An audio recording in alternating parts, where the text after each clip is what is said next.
Hello दोस्तों, नमस्कार। मेरा नाम है अतुल कुमार। मैं जीएस पाठशाला में आपका स्वागत करता हूं। आज हम आपको पढ़ाएंगे पृथ्वी।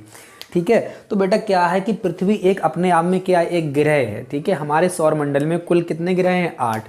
उनमें से पृथ्वी भी एक ग्रह है, लेकिन पृथ्वी एक ऐसा ग्रह है जहां जीवन संभव है।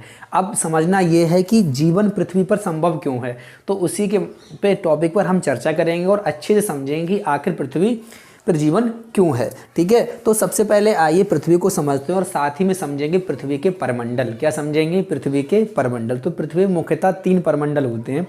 एक है स्थलमंडल, एक वायुमंडल और एक जलमंडल। एक स्थलमंडल, वायुमंडल और जलमंडल, ये तीनों मंडल मिलने के साथ में एक नया मंडल तैयार होता है जिसे हम कहते हैं जीवमंडल। और जीवमंडल उस जगह को कहते हैं जहाँ जीवन संभव होता है। क्या होता है? जीवन संभव होता है। तो आइए कुछ इस तरह से हम समझेंगे, इस तरह से पढ़ेंगे कि पढ़ने के साथ साथ हमको याद भी होता चला जाए। ठीक है, तो आप बने रहें हमारे साथ में। कोशिश हम इस तरीके से करेंगे कि आपका एक ही बार में पूरा का पूरा टॉपिक जो है आपका क्लियर हो जाए। ठीक है, तो हम सबसे पहले समझेंगे टॉपिक हमने भूगोल से चूज किया है पृथ्वी के परमंडल। पृथ्वी के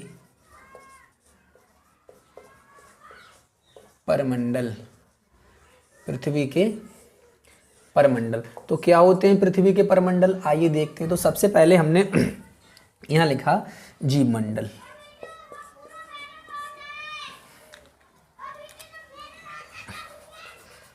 सॉरी, हमने सबसे पहले यहाँ लिखा जलमंडल। क्या? जलमंडल। ठीक है, तो ये हमारा हो गया जलमंडल। ठीक है, और यहाँ हमने लिखा स्थलमंडल। स्थलमंडल, तो ये हो गया हमारा स्थलमंडल। ठीक है, और एक होता है हमारा वायुमंडल। क्या होता है? वायुमंडल। ठीक है, तो पृथ्वी पर मुख्यतः 3 मंडल पाए जाते हैं। कितने मंडल पाए जाते हैं? 3।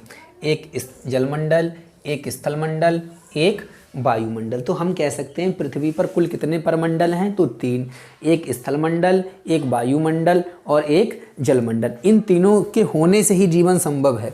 तो स्थलमंडल में हम क्या क्या पढ़ेंगे? तो स्थलमंडल में हम पढ़ेंगे पर्वत, पहाड़, पठार और मैदान। ठीक है, पर्वत, पहाड़, पठार और मैदान स्थलमंडल के ये अंग हैं। जलमंडल के अंग हैं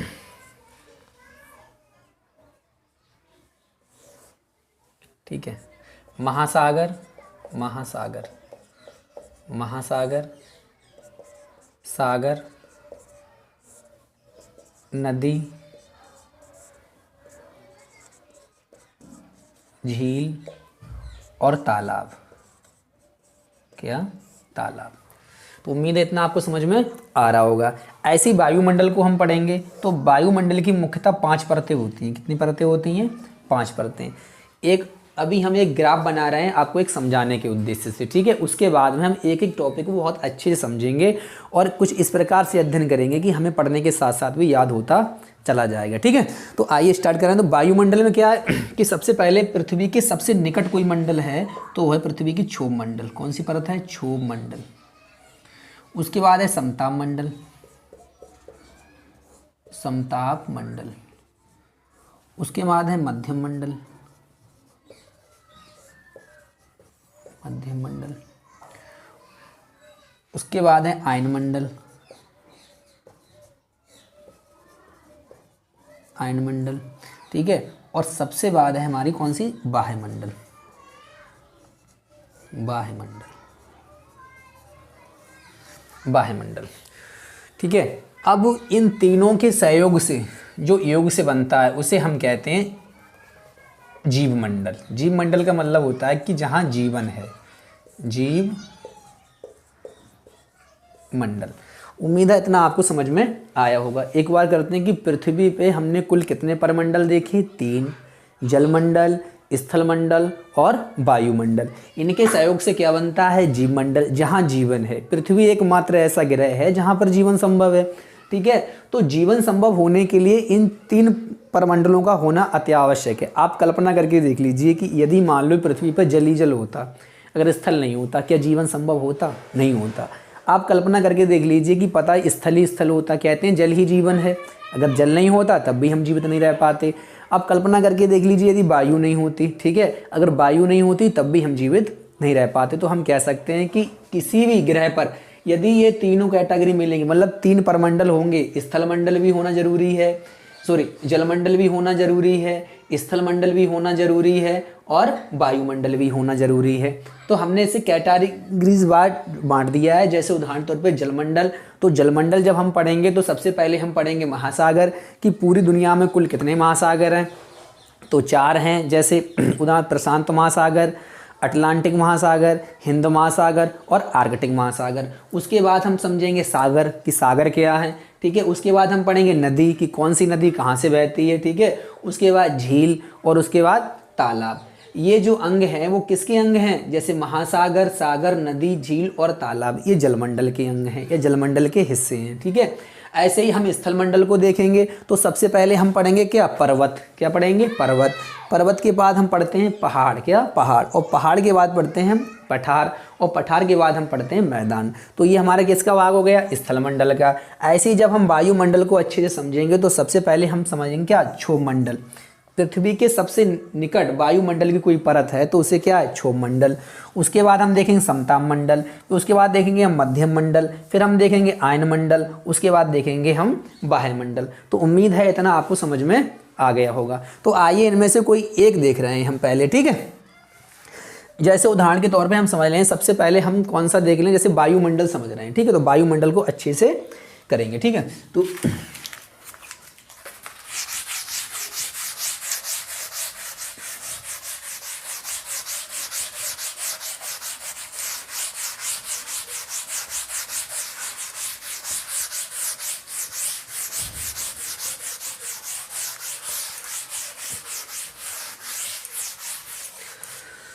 तो समझते हैं सबसे पहले वायुमंडल। हम क्या समझेंगे, वायुमंडल। तो हमने वायुमंडल, तो क्या है वायुमंडल, आखिर किसे कहते हैं वायुमंडल। तो कहते हैं वायु का भयावरण जो पृथ्वी को चारों ओर से घेरे, मतलब वायु का भयावरण जो पृथ्वी को चारों ओर से घेरे, उसे हम क्या कहते हैं, वायुमंडल कहते हैं। जैसे आइए लिखते हैं, समझते हैं कि वायु का भयावरण, वायु का बहे आवरण जो पृथ्वी को चारों ओर से घेरे है,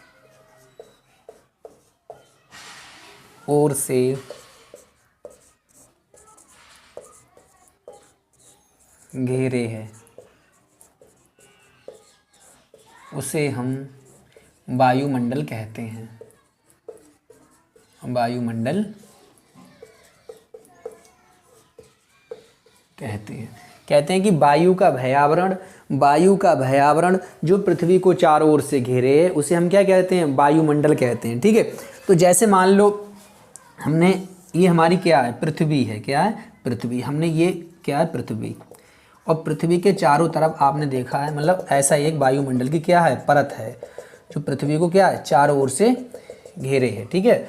तो हम कह सकते हैं जो हमारी क्या है, पृथ्वी है, और ये क्या है, तो इसे हम वायुमंडल कहेंगे। क्या कहेंगे, वायुमंडल, ठीक है।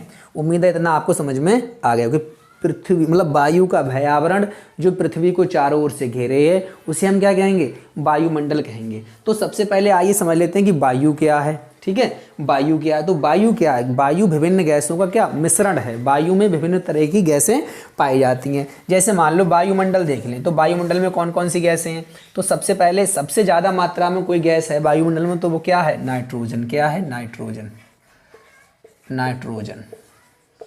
नाइट्रोजन इसकी मात्रा कितनी है, 78%। कितनी है, 78%। उसके बाद में कौन सी है, ऑक्सीजन। कौन सी है, ऑक्सीजन, जिसे हम प्राणवायु के नाम से भी जानते हैं। तो ऑक्सीजन की मात्रा वायुमंडल में कितनी है, 21%। अब आप थोड़ा दिमाग लगा के देख लें कि 78 और 21 कितना हो गया, 99 हो गया। तो बाकी जो अन्य गैसें बची हुई हैं, तो यहाँ लिख सकते हैं हम अन्य गैसें। क्या, अन्य गैसें। तो अन्य गैसों की मात्रा कुल कितनी है, तो मात्र 1%। कितनी है, 1%। तो ये भी हमें ध्यान रखना है कि वायुमंडल में नाइट्रोजन की मात्रा कितनी है, तो 78%, ठीक है। और ऑक्सीजन की मात्रा कितनी है, तो 21%। और अन्य गैसें हमारे वायुमंडल में कितनी है, तो मात्र 1%, ठीक है। तो इतना उम्मीद है आपको समझ में आ गया होगा। देखो वायु और हवा में क्या अंतर, वैसे तो एक पर्यायवाची लगते हैं, लेकिन वायु क्या है, जब शांत है तो क्या है वायु, जब वो चलने लगती है तो किसका रूप ले लेती है, हवा या पवन कह सकते हैं, कि हवा या पवन। जब हवा और तेज चलती है तो उसे हम क्या कहते हैं, आंधी। क्या कहते हैं, आंधी। और आंधी के साथ यदि बारिश आ जाए तो हम उसे क्या कहते हैं, तूफान। तो उम्मीद है इतना आपको समझ में आ गया होगा, ठीक है। तो देखो किसी चीज़ को अगर समझना है तो सबसे पहले हमें बेसिक्स समझना बहुत ज़रूरी है। यदि हम गलती कहाँ करते हैं, बेसिक्स में गलती करते हैं, ठीक है। तो इतना आपको समझ में आ गया होगा कि वायुमंडल किसे कहते हैं, कि वायु का बाह्य आवरण जो पृथ्वी को चारों ओर से घेरे उसे हम वायुमंडल कहते हैं। जैसे पृथ्वी और चारों तरफ से ये क्या घेरे, तो वायु की परत है जो पृथ्वी को चारों ओर से घेरे, उसे हम क्या कहते हैं, वायुमंडल। और वायु किसे कहते हैं, तो वायु विभिन्न गैसों का मिश्रण है। वायु में विभिन्न प्रकार की गैसें पाई जाती हैं। जैसे वायुमंडल में सबसे ज़्यादा कोई अधिक मात्रा में कोई गैस है तो उसे हम क्या कहते हैं, नाइट्रोजन। क्या कहते हैं, नाइट्रोजन। उससे कम कौन सी है, ऑक्सीजन। ऑक्सीजन हमारी प्राणवायु की, जितने भी जीव जंतु पृथ्वी पर रहते हैं सब, यदि वो जिंदा हैं तो किस वजह से जिंदा है, ऑक्सीजन की वजह से, ठीक है। और 1% मात्रा में बाकी अन्य गैसें पाई जाती हैं। तो हम क्या, जैसे कार्बन डाइऑक्साइड है, ठीक है। तो इतना आपको समझ में आ गया होगा, ठीक है। चलो आगे देखते हैं कुछ और।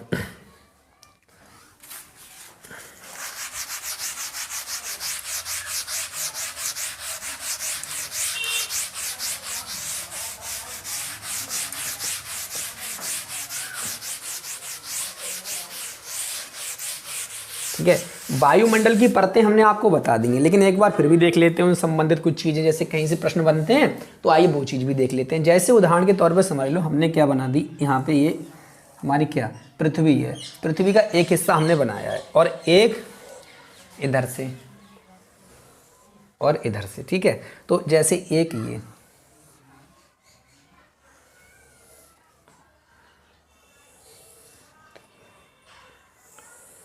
4 और 1 5, ठीक है। तो ये सब क्या है अपने आप में, वायु है, ठीक है। तो वायु की विभिन्न क्या है, परतें हैं, वायु की विभिन्न परतें हैं। तो हम कह सकते हैं ये क्या है अपने आप में। जैसे मान लो ये पृथ्वी है, ठीक है। तो पृथ्वी का हमने एक साइड ले लिया है। जैसे उदाहरण के तौर पे यदि आप ना समझ पा रहे हो तो उसके लिए हम आपको बता रहे हैं। जैसे मान लो ये हमारी क्या है, पृथ्वी है, ठीक है। अब चारों तरफ इसके क्या है, वायु है, ठीक है। तो हमने मात्र एक हिस्सा ले लिया है और इधर का सब साफ कर दिया। तो उम्मीद है इतना आपको समझ में आ रहा होगा कि मैंने ऐसे चित्र बनाया है, ठीक है। तो ये हमारी पृथ्वी है और इसके ऊपर विभिन्न परतें हैं, ठीक है। तो सबसे पहले जो पृथ्वी के सबसे नज़दीक परत है उसे हम क्या कहते हैं, उसे हम कहते हैं क्षोभ मंडल। क्या कहते हैं, क्षोभ मंडल। तो क्षोभ मंडल क्या कहते हैं, क्षोभ मंडल क्या कहते हैं हम, क्षोभ मंडल कहते हैं। क्या कहते हैं, क्षोभ मंडल, ठीक है। और उससे ऊपर हमारी कौन सी परत है, तो समताप मंडल। समताप मंडल, यहाँ से प्रश्न बनते हैं, ठीक है। इतना आपको ध्यान रखना है। तो क्षोभ मंडल, समताप मंडल। उसके बाद में क्या आता है, मध्यम मंडल। मध्यम मंडल, ठीक है। इसके बाद में क्या आता है, आयन मंडल। क्या, आयन मंडल, ठीक है। और इसके बाद में क्या आता है, बाह्य मंडल। क्या, बाह्य मंडल, बाह्य मंडल, ठीक है। तो पृथ्वी के सबसे निकट कौन सी परत है, तो क्षोभ मंडल। मौसम संबंधी जितनी भी गतिविधियां होती हैं वो कहाँ होती हैं, क्षोभ मंडल में घटित होती हैं। जैसे कोहरा है, ओस है, पाला है, मौसम संबंधी जैसे बरसात है, यहाँ तक की सारी गतिविधियां कहाँ होंगी, क्षोभ मंडल के निकट। कौन से में, क्षोभ मंडल में। तो क्षोभ मंडल से एक दो प्रश्न याद रखना है कि पृथ्वी के सबसे निकट कौन सी परत है, तो क्षोभ मंडल। मौसम संबंधी सारी गतिविधियां कहाँ होंगी, तो क्षोभ मंडल में, ठीक है। इतना समझ में आ रहा होगा। समताप मंडल, जैसे हमारे जो वायुयान उड़ते हैं वो कहाँ उड़ते हैं, तो समताप मंडल में। कहाँ उड़ेंगे, समताप मंडल में, ठीक है। और यहाँ मध्यम मंडल और ये आयन मंडल और बाह्य मंडल। उम्मीद है वायुमंडल से रिलेटेड आपको चीज़ें समझ में आ गया होगा, ठीक है। आगे हम आपको पढ़ाएंगे, ठीक है, स्थलमंडल समझाएंगे, उसके बाद हम आपको जलमंडल समझाएंगे, ठीक है। तो उम्मीद है इतना आपको समझ में आ गया होगा और बाकी हम नेक्स्ट क्लास में पढ़ाएंगे। तब तक के लिए नमस्कार, जय हिंद दोस्तों।